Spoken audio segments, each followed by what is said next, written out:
గురువు అంటే ఏమి కల్పవృక్షమా? నువ్వు కోరినప్పుడల్లా నీ కోరికలు తీర్చడానికి. నీ కోరికలు తీర్చకపోతే గురువు కాదు. ఆయన దగ్గర శక్తి లేదు, పవర్ లేదు.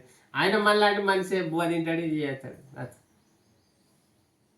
ఏ పెడితే పెళ్లి కోరాలి, లేకుంటే కీడు కోరాలి. ఏమి ఇప్పుడు ఇవన్నీ తీసుకొస్తారు కదప్ప, బట్టలు, ఇవన్నీ కూడా పండ్లు, ఫలాలు, పూలదండలు అన్నీ చేస్తారు. దేనికోసం చేస్తారు? నా మీద ప్రేమతోని కాదప్ప, నా మీద ప్రేమతోని కాదు, తప్పదు. కోరికల కోసం. అవి తెస్తే ఇంకేమన్నా ఇస్తాడేమో. ఒకవేళ అవి తెచ్చినా కానీ మాకేం ఇవ్వలేదనుకో, ఏ బేమన్నాడు స్వామి. ఏముంది, ఎన్ని ఖర్చు పెట్టినామప్ప, మేము అలా బువ్వ పెట్టినాం, ఇది చేసినాం, బియ్యం వేసినాం ఆశ్రమానికి, మా తాడు దిగిందప్ప. దేవుళ్ళకు పండ్లు, పూలు ఇవన్నీ తీసుకుపోయేది. మా టైం అంతా వృధా చేసేదప్ప. కానీ ఏముంది, ఆయన ఏమి ఇయ్యడం మనకు. ఆయన కాడ ఏం లేదు. బస్ తెచ్చింది నువ్వే, మొక్కింది నువ్వే, దేవుడు అన్నది నువ్వే, గొప్ప శక్తిపరుడు అన్నది నువ్వే, గొప్పవాడు అన్నది నువ్వే, నువ్వు లేక నేను లేను అన్నది నువ్వే. నిన్ను ముఖం చూడకుండా నేను ఉండలేను, ఎప్పుడు నాకు కనబడాలి అనేది నువ్వే.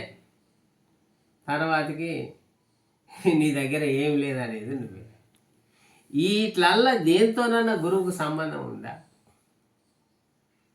నిన్ను నీళ్ళు దేమన్నా, నిప్పులు తెమ్మన్నా, నిన్ను పూలదండ తెమ్మన్నా, నిన్ను పళ్ళు తెమ్మన్నా, నన్ను గొప్పగా తలుసు అనేనా, నన్ను మొక్కు అనేనా, నా మీద నమ్మకం పెట్టుకో అని చెప్పి నీకేమైనా రాసిచ్చినా?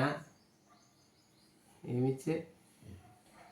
లేకపోతే నువ్వు ఇంకేమన్నా బతకమని ఏమన్నా 100 రూపాయలు ఇస్తేవా, ఇక బట్టి గురుదేవా ఈ జేబులో పెట్టుకో 1000 రూపాయలు అంటివా? ఎనడానా నేను అరే ఖర్చు ఉంది, నాకు ఒక 1000 రూపాయలు ఇరని నిన్ను అడిగితే, నాకు అయ్యో నాకు ఇది తీసుకురా అని చెప్పి నిన్ను అడిగానా? అడిగే గురువులు కూడా ఉంటారు, కానీ ఈ గురువు అడిగానా? మరి నీకు అప్పుడు దేవుడు ఎట్లా, ఇప్పుడు దయ్యం ఎట్లా? అప్పుడు గొప్ప గురువు పరమాత్మ శివ పరమాత్ముడేట, నీ కోరిక తీర్చకపోతే మామూలు మనిషి ఎట్ట? దేన్ని బట్టి నువ్వు దేవుడు గురువు అన్నావు? దేన్ని బట్టి నువ్వు ఇప్పుడు మామూలు మనిషి ఏం రాదని చెప్పి అంటివి? అంటే నీ ఒక్కరి కోరిక తీర్చనందుకు, నీ ఒక్కరి బాగు కోరనందుకు నీ కాడ ఏం లేదు.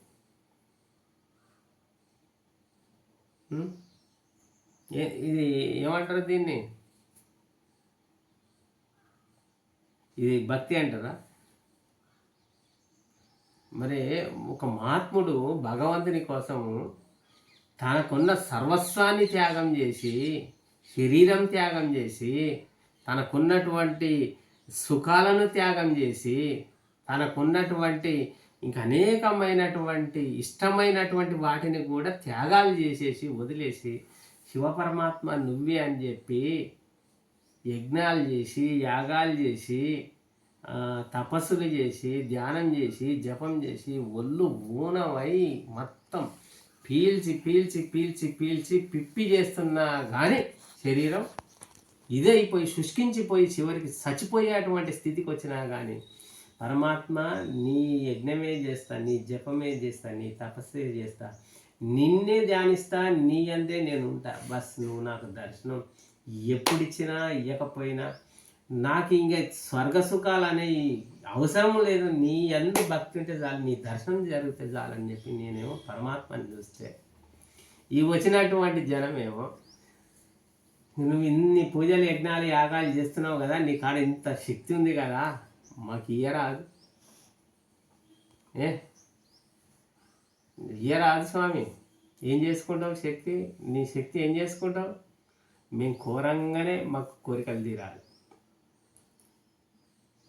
నా కాడ రూపాయలు లేవు, రూపాయలు రావాలి. నాకు ధనం లేదు, ధనం రావాలి. నాకు ఇంకా పెళ్లి కాలేదు, మీ పూజలు మాకు దానం చేసి పెళ్ళి లేదు. మాకు సంతానం లేదు, సంతానం ఈరి, మాకు ఇది అది ఓకే.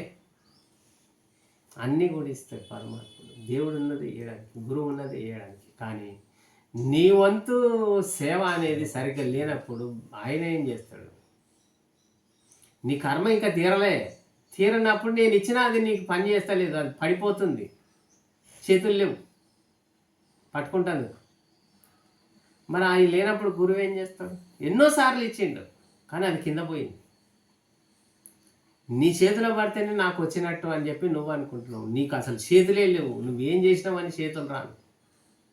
నువ్వు ఏ పూజలు చేసినావు, ఏ యజ్ఞాలు చేసినావు, ఏ యాగాలు చేసినావు, ఏడ త్యాగాలు చేసినావు, ఏముంది అని చెప్పి నీ చేతులు వస్తాయి చెప్పు. ఎట్లా స్వీకరించేటువంటి తత్వం లేదు కదా. నీకు ఇయ్యలేదని ఎందుకు అనుకుంటావు? ఎన్నోసార్లు గురువు ఉన్నదే ఇయ్యడానికి. నీ న్యాయమైన కోరికలు భగవంతుడు గురువు తీరుస్తాడప్పా.